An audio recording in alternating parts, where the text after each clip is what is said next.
နေဟိုက်ပါရေပေါ်မှာဓာတ်ပုံသွားရပါမယ်အရန်လှတဲ့နေရာလေးပါယွန်းလဲအရန်ရောက်ချင်နေကြတာကြာပြီပေါ့နော်ဒီနေ့တော့တကယ်ရောက်ပါပြီတော့ပါမယ်လိုက်ကြည့်ပေးပါအောင်နော်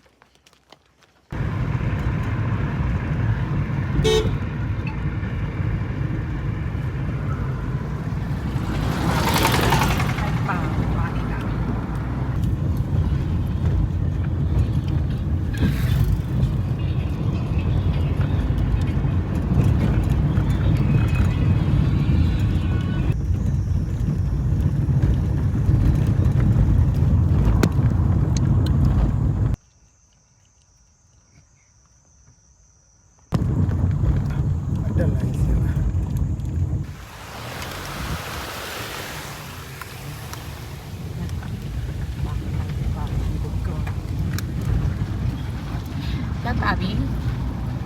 ဆက်တော့တယ်